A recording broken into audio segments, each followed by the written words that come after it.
अब 12 साल का बच्चा की गर्लफ्रेंड हो, अस्तमैथुन का शिकार यही बोला था। अब आप विचार करो, 12 वर्ष ये कोई काम वाली अवस्था है?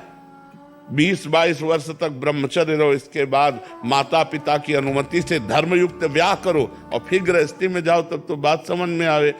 एक बच्चा व्यसन से इतना ग्रसित हो जाता है कि वो अपने माता की हत्या कर देता है पैसा मांगने पर। एक बच्ची इतनी डिस्टर्ब हो जाती कि उस आत्महत्या कर लेती। ये सब क्या चल रहा है समाज के? जब सुनो तो उन्हीं सब बातों को देखकर कहते हैं आप सब सुधरो, नशा मत करो, जब तक ब्याह ना हो तब तक ब्रह्मचर्य से रहो।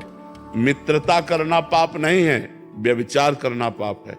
दोस्त बनाना पाप नहीं है, लेकिन दोस्ती में गंदगी लाना पाप है। ऐसी दोस्ती मत करो, ये दोस्ती तुम्हारे जीवन के लिए घातक होगी, तुम्हारे लिए हानिकारक होगी। देखो, जब हमारी इंद्रियां चंचल हो जाती हैं तब फिर वो एक जगह टिकती नहीं है, सबको ही देख लो।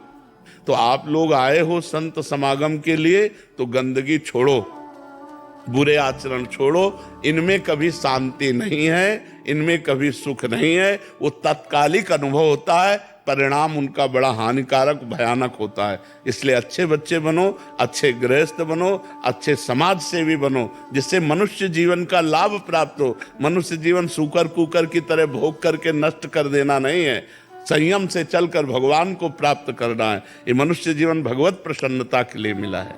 पीयूष जी, सूरत से। राधे राधे महाराज जी।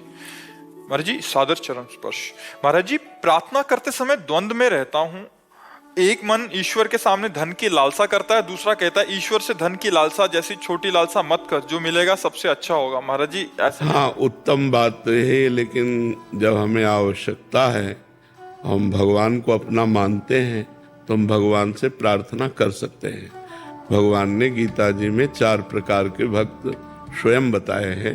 एक है अर्थार्थी, जो भगवान से अर्थ चाहता है। एक है आर्त, जो भगवान से संकट निवृत्ति चाहता है। एक है जिज्ञासु, जो भगवान को जानना चाहता है। एक है ज्ञानी, जो भगवान को जान चुका है, जो भगवत स्वरूप हो चुका है। तो 4 प्रकार के भक्त। इसमें केवल भगवान से चाहना है। हम प्रयत्न कर रहे हैं, कर्तव्य कर रहे हैं, लेकिन भरोसा भगवान पर है, वो हमें देंगे। ये मांगना कोई दोष नहीं है, क्योंकि भगवान ने स्वीकार किया है। अर्थार्थी भक्त, जो जैसे ध्रुव जी ने जब महाराज उत्तानपाद की गोद में बैठना चाहा, तो जो महाराज की दूसरी पत्नी थी, उनका नाम था सुरुचि, उन्होंने एक थप्पड़ मारा और कहा कि अगर इस चक्रवर्ती सिंहासन पर बैठना है तो मेरे गर्भ से पैदा होना पड़ेगा। तो सुनीति से पैदा हुआ है, इसलिए जा नारायण की तपस्या करो, मेरे गर्भ में प्रकट हो, तब तू इस सिंहासन का अधिकारी। कठोर शब्द बोले। ध्रुव जी माता सुनीति के पास गए और कहा, माँ विमाता ने ऐसा ऐसा। तो उनका बेटा ठीक कहा है, महाराज मुझे पत्नी के आप तो दासी भी नहीं समझते हैं। यदि तुम भगवान नारायण की तपस्या करो, नारायण को प्रसन्न करो, तो जो चाहोगे वो प्राप्त हो जाएगा। सही सलाह दी माँ ने। ध्रुव जी 5 वर्ष की अवस्था के थे, दृढ़ निश्चय किया 5 वर्ष के बालक ने कि भगवान नारायण को प्रसन्न करके मैं ऐसा पद प्राप्त करूंगा जो मेरे पिता और पितामह को भी प्राप्त नहीं है। पिता उत्तानपाद, पितामह मनु जी और प्रपितामह ब्रह्मा जी।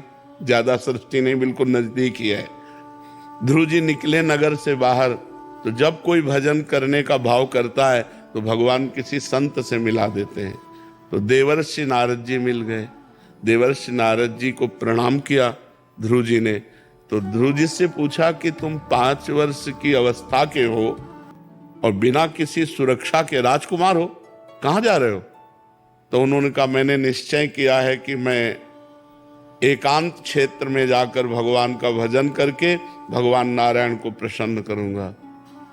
अच्छा, तो तुम्हारे पिता की गोद में बैठने के लिए तुम्हारी विमाता ने मना किया, इसलिए मैं चलो अभी चक्रवर्ती सम्राट पद का अभिषेक करवा देता हूं। अभी आदेश करूंगा उत्तानपाद तुम्हारे अभिषेक कर दे। ध्रुव जी ने विचार किया अभी तो भजन किया नहीं, अभी तो भजन करने के लिए कदम बढ़ाया तो जिनकी गोद में बैठने के लिए हमें झिड़क दिया गया, उस सिंहासन पर अधिकार हमें देवर्षि नारद जी के वचन कौन काट सकता है। तो उनका गुरुदेव अब नहीं, अब कदम पीछे नहीं हटेंगे, और विश्वास हो गया और उनका मैं भगवान का आराधन करके ही प्राप्त करूंगा। तो उनका जंगल है, पहले प्रलोभन दिया फिर भय दिखा रहे हैं। जंगल है, सिंह भेड़िया बड़े बड़े ऐसे जानवर तुम्हें खा जाएंगे, तुम जंगल में कैसे तपस्या करोगे। तो ध्रुव जी ने विचार करके कहा कि यदि मेरी भगवान रक्षा करेंगे तो कोई भी बाल बांका नहीं कर सकता, और यदि मेरी मृत्यु है तो यहां महल में भी मैं मर जाऊंगा, इसलिए मैं निश्चय करता हूं कि भगवान की आराधना छोड़ नहीं सकता। देखा चेला पक्का, तो वहीं गुरु मंत्र दे दिया 12 मंत्र का, और कहा जाओ भगवान तुम पर कृपा करे। तो ये मथुरापुरी में आए, मधुबन मथुरापुरी को कहते हैं, और यहीं आकर यमुना के पावन तट पर 12 मंत्र का अनुष्ठान किया। मथुरा भगवान की नित्य सिद्ध स्थली है, वैसे भी भगवान प्रकट हुए, लेकिन शास्त्रों में मथुरा की बड़ी महिमा वर्णन की गई है। मथुरा नित्य कृष्ण को वास, निस दिन श्याम न छाड़त पास, तास सकल लीला के। 6 महीने में भगवान का दर्शन प्राप्त कर लिया, और वो अटल पदवी प्राप्त की कि आज भी सप्त ऋषि उस परिक्रमा करते हैं उस पद की जहां ध्रुव जी विराजमान है। तो यदि हम धन भी चाहें तो केवल भगवान से चाहें और भजन करें, भगवान की आराधना करें और अपने कर्तव्य का पालन करें, तो वो धन मांगना भी सार्थक हो जाएगा। जो हम कामनाएं करें वो भगवान से करें, पर ऐसे न करें जैसे आजकल लोग करते हैं। अब आपको 500 रुपए का भोग चढ़ा देंगे, आप हमारी एक कामना पूरी, तो तुम नौकर समझे हो क्या भगवान को? तो भगवान तो मालिक है यार, नौकर थोड़ी है। अपने पिता से जैसे मांगा जाता है, अपनी माँ से जैसे मांगा, वहां माँ से पिता से ये बात कहते हैं क्या कि आपको इतना खवा पिला देंगे, आप थोड़ा हमको 1000 रुपया दे दी। अधिकार पूर्वक मांगते हैं क्योंकि आप हमारे पिता हो, आप हमारे माता हो, ऐसे हम अधिकार पूर्वक भगवान से मांगे। पर भगवान अंदर की बात देखते हैं, यदि अन्य आश्रय है तो फिर भगवान जल्दी नहीं सुन, अनन्य भाव से। पर आराधना जरूरी है। ध्रुव जी ने कैसी आराधना की?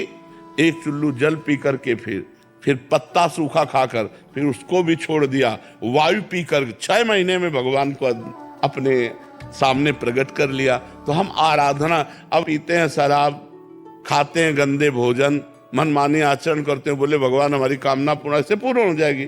तपस्या करो, साधना करो, पवित्र आचरण करो, व्रत उपवास करो, तब भगवान की जो हम आराधना करके कामना करेंगे तब हमारी बात पूरी होगी। जी।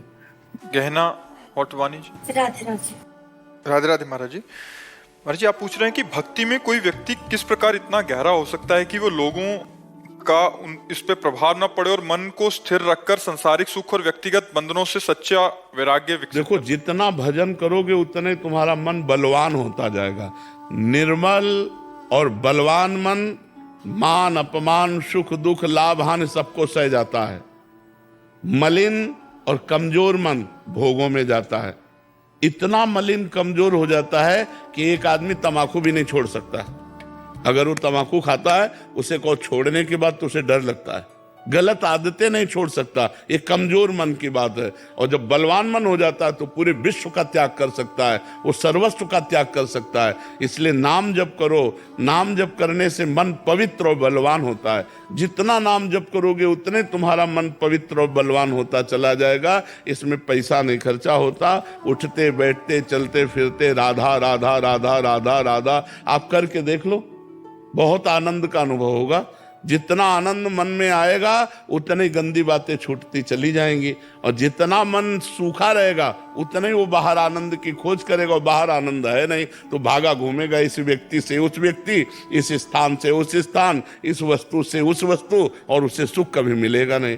सुख अंदर है, बाहर नहीं है। हमारी बात मान लो, जब आप अंदर में घुसोगे तो सुख ही सुख है, पर अंतर्मुख होना आता नहीं। हम लोग बहिर्मुख हो चुके हैं। इसलिए नाम जप करो, नाम से सब ठीक हो जाएगा। कृष्णपाल सिंह जी। राधे राधे महाराज जी। महाराज जी, आप कह रहे हैं कि कभी कभी ऐसी परिस्थिति आती है, आप एक राजनीतिक पार्टी में हैं, कह रहे हैं कि आपस में पार्टी में दो व्यक्ति आपस में मुकदमा कर देते हैं, हम दोनों को समझाने का प्रयास करते हैं लेकिन वो मानते नहीं, उस परिस्थिति में हमें क्या करना चाहिए महाराज जी? क्या समझाना उचित रहेगा या छोड़ दें? होई सोई जो राम रचि राखा, को करि तर्क बढ़ावे साखा, अस कही जपन लगे हरि नामा। पहले भगवान शिव ने सती जी को समझाने की चेष्टा की और जब नहीं समझी तो छोड़ दिया। होई सोई जो राम रचि राखा। अब जो होना होगा भगवान ने रचा होगा वही होगा, और अपना भगवान का नाम स्मरण करने लगे। अपना उद्देश्य एक बार समझाना बनता है, एक बार हम समझाते हैं और जब नहीं समझता तो उसे भगवान के ऊपर छोड़ देते हैं। उस मामले को भगवान सुलझा देंगे अपने आप। उस परिस्थिति में ऐसी स्थिति बन जाती है कि वो बर्बाद भी होते हैं, हाँ और बिल्कुल, अपने भी खास होते हैं। बिल्कुल। तो दुख अपने को दोनों की तरफ से होता है। सती जी जब भगवान शंकर के समझाने पर नहीं मानी और जाके सीता का वेश रख लिया, भगवान ने जब ध्यान में देखा, भगवान से भी आके झूठ बोल गए। जब भगवान ने ध्यान में देखा तो सती जी का त्याग कर दिया। त्याग होने के बाद यज्ञशाला में गई और भस्म हो गई। तो अगर ठीक समझाने वाले की बात ना समझी जाएगी तो बर्बाद तो होना ही पड़ेगा, नष्ट होना ही पड़ेगा। अब आपको धैर्यपूर्वक भगवान का नाम जप करते हुए ये देखना पड़ेगा, क्योंकि समाज बिना शास्त्र और संतों के सुधर नहीं सकती।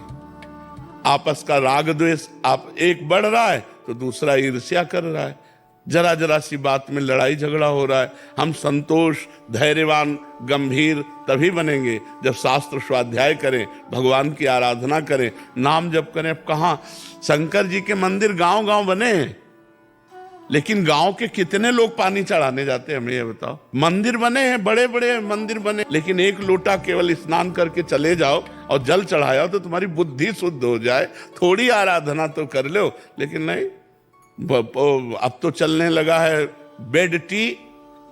भाई पहले लोग पानी भी नहीं पीते थे, सूर्य को अर्घ देकर शंकर जी की आराधना, माता पिता की आराधना। 8-9 बजे तक सोना है तो शंकर जी को कौन जल चढ़ाने जाए, कौन आराधना करे? तो भाई इसीलिए बुद्धि शुद्ध कैसे रहेगी, बुद्धि कैसे शुद्ध रहेगी? और जब आप आराधना नहीं करेंगे तो निश्चित नशा करेंगे, ये पक्की बात है। अगर भगवत आराधना नहीं करेंगे तो किसी न किसी व्यसन के अधीन हो जाएंगे, और व्यसन जिसके जीवन में तो बर्बादी तो है ही है। कोई ऐसा बिरला ही होगा जो इन नशों से बच करके हमारी समाज सेवा करना चाहे। कोई बिरला ही ऐसा होगा जो इन व्यसनों को ना करे, पराई माता बहनों की तरफ गंदी दृष्टि न रखे और फिर समाज सेवा करे। सन्नी खंडेलवाल जी, जयपुर। श्री हरिवंश महाराज जी। महाराज जी राधे राधे। महाराज जी, श्री जी भी हमें प्यार करती हैं, ये हमें कैसे पता चलेगा? उनकी हम पर नजर है, ये कैसे पता चलेगा? जब खूब नाम जप करोगे, नाम जप अगर चल रहा है, हरिवंश कृपा, हरिवंश कहें, हरिवंश कहें, हरिवंश लहें, हरिवंश सुलाभ सदा तिनके, सुख संपत्ति दंपति जो जिनके। जब हमारी जिह्वा पे प्रिया प्रीतम का नाम हो, हमारे हृदय में उनके लिए तड़पन हो, हमारे आचरण परम पवित्र हो, सब में हमारे हृदय में दया परोपकार की भावना हो, तो समझना चाहिए हम पर श्री जी प्रसन्न हैं, हम पर भगवान प्रसन्न है। यदि ऐसे आचरण हो और निरंतर भगवद स्मृति हमारे हृदय में, तो भगवान की विशेष कृपा हम पर है। नहीं तो कृपा तो सब पर है, भगवान दया तो सब पर कर रहे हैं, लेकिन सब कृपा और दया का तिरस्कार करके मनमानी आचरण कर रहे हैं, तो वो कृपा नहीं हुई। कृपा है जब हमारे शास्त्र के अनुसार आचरण हो जाए, हमारा मन भगवत स्मरण परायण हो, हमारी वृत्ति दया परायण होकर परोपकार की भावना में हो, तो हमारे ऊपर भगवान प्रसन्न है। प्रेम कुमार जी, बिहार से। श्री हरिवंश महाराज जी। महाराज जी, मनुष्य के अंदर जीव तत्व के रूप में भगवान विराजमान है, तो मनुष्य बाहर किस भगवान को ढूंढने का लक्ष्य? नहीं तो मनुष्य कौन है? वही तो तत्व है। अपने को भूल गया और शरीर मान लिया, इसीलिए भ्रमित हो रहा है। अब साधना करो, अज्ञान नष्ट हो, शरीर भाव क्षीण हो, तो ब्रह्म भाव प्रकट हो जाए, जो है वही प्रकट हो जाए। जैसे निर्मल और शांत जल में नीचे क्या है ये दिखाई देता है, ऐसे निर्मल और शांत मन में परमात्मा स्वरूप का अनुभव होता है। अभी मलिन और अशांत मन है, इसे शांत करो, इसी की साधना है। पवित्र भोजन पाओ, ब्रह्मचर्य का पालन करो, नाम जप करो, देखो मन शांत हो जाएगा। विचार प्रवृत्ति में नशा करो, गंदा भोजन करो, मन शांत रहेगा, मन चंचल रहेगा। अशांत और चंचल मन संसार में जाता है, भोगों में जाता है। शांत और स्थिर मन परमात्मा में लगता है। समझ पा रहे हो? नाम जप करो, साधना करो। मनुष्य जीवन साधना के लिए मिला है। गुरु चरणों का आश्रय लेकर डट के साधना करो तो अपने स्वरूप का बोध हो जाए। क्या नाम जाप करें? अब ये तो गुरु से आप में दे दीजिए एक बार राधा नाम। राधा राधा राधा राधा राधा। आपको राम। नीरज मिश्र जी, राधे राधे महाराज जी। महाराज जी, गुरु से प्रश्न करने या पूछने की क्या मर्यादा है, गुरु अपराध ना बने ताकि? पहली बात तो जो हमें जानकारी हो वो प्रश्न ना करें। जो हमें शास्त्र और गुरुदेव से, संतों से जानकारी हो गई है, उसे प्रश्न ना करें। परीक्षा के लिए उनके प्रश्न ना करें। दूसरी बात, जिस जानकारी में हमें संशय हो, नम्रता पूर्वक भगवान ने आदेश किया गीता में, प्रणिपातेन प्रश्नया। प्रणिपातेन साष्टांग दंडवत नम्र होकर, दे प्रभु मेरे मन में ये जिज्ञासा है, हमारे मन में ये संशय है, बिल्कुल वास्तविक वो हृदय से पूछ रहा है, जो वो बता दे। उसमें यदि संतुष्टता ना हो, फिर हाथ जोड़ कर, प्रभु आपने बताया पर इसे और विस्तार से बताइए जिससे मैं समझ पाऊं, मेरी समझ में नहीं आ रहा। जब हम जानकारी होते हुए उनकी परीक्षा के लिए प्रश्न करते हैं तो अपराध बनने की संभावना होती है। यदि हमें जानकारी नहीं है तो फिर हम जो उत्तर मिल रहा है उसमें संतुष्ट रहें। तो ऐसे प्रश्न करने से अपराध बनता है जहां हम नहीं करते जाएं और तर्क विवाद करते जाएं। ऐसे नहीं, संतों से अपनी जिज्ञासा शांत करने के लिए प्रश्न किया जाता है, तो वहां अपराध नहीं बनेगा। जहां हमें जानकारी है वो हम प्रश्न ना करें। जिस जानकारी में संशय है, जिज्ञासा है, उसको प्रश्न करें। भगवान के लीला चरित्रों का विस्तार से श्रवण करने के लिए बड़े बड़े ब्रह्म ऋषियों ने आपस में परस्पर प्रश्न उत्तर करके लीला रसास्वादन कराया है हम सबको। नहीं, चाहे रामायण में देखो, भागवत में देखो, तो प्रश्नकर्ता जब प्रश्न करता है तो उत्तर देने वाला और लीला चरित्रों का विस्तार रसास्वादन कराता है। तो या तो सिद्धांत जनित प्रश्न हो या लीला चरित्र संबंधी प्रश्न हो, अन्य फालतू प्रश्न नहीं होने चाहिए संतों की सभा में। नहीं तो कहीं ना कहीं अगर हम केवल भगवान की चर्चा करें तो कभी कोई हमारी जबान नहीं पकड़ सकता। लेकिन जब हम भगवान की चर्चा से नीचे उतरते हैं, क्योंकि समाज में जो व्यवस्थाएं चल रही हैं, तो जब वो प्रश्न आते हैं, जैसे आज देखो ये बॉयफ्रेंड गर्लफ्रेंड चला है, ये गंदी बातें चली हैं, ये हमारे समाज के लिए बहुत हानिकारक है। एक गृहस्थ जीवन, देखो आप गलत हो लेकिन आप गलत पत्नी नहीं चाहोगे, वो गलत है लेकिन वो गलत पति नहीं चाहेगा। फिर गलती रखो क्यों? जब तुम्हें शुद्ध पत्नी चाहिए तो तुम शुद्ध पति बनो, तुम्हें शुद्ध पति चाहिए तो शुद्ध पत्नी बनो। शुद्ध का मतलब होता है केवल व्यभिचार से नहीं, आचार शुद्ध आपके, कोई नशा नहीं करते, आचरण शुद्ध आपके, विचार शुद्ध आपके, तब आप एक बढ़िया गृहस्थ बन पाओगे। कितना सुंदर है, विवाह के पहले ब्रह्मचर्य रहो। अब 12-12, 14-14 वर्ष के बच्चे हैं, मोबाइल के कारण अपने ब्रह्मचर्य का नाश कर रहे हैं, गंदी बातें देखकर, गंदी बातें सुन के। तो हमें लगता है कि यदि हम अपने मनुष्य जीवन को सार्थक करना चाहते हैं तो कोई व्यसन न करें और व्यभिचार न करें और पवित्र जीवन व्यतीत करें, तो उसमें भक्ति आ जाएगी, ज्ञान आ जाएगा, सब आ जाए। अब भक्ति ज्ञान कहाँ से आवे जब हम गलत भोजन कर रहे हैं, गलत संग कर रहे हैं, गलत विचार रख रहे हैं, गलत आचरण कर रहे हैं, तो कहाँ से आएगा?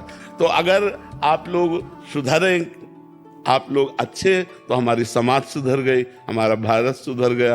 अब आप शराब पिए पड़े हैं किसी नाली के किनारे, या शराब पिए घर में जा रहे हैं, उसी शराब पीने वाले 100-150 रुपया की हरी सब्जी ले जाओ, फल फूल ले जाओ तो पूरा परिवार बढ़िया खाए पिए आनंद से रहे। तो अच्छे आचरण सीखने के लिए तो संतों के पास आयो, और काहे के लिए आयो? शास्त्र सम्मत अच्छे आचरण सीखने के लिए संतों के पास जाया जाता है। बुराइयों का त्याग और अच्छाइयों को ग्रहण करना।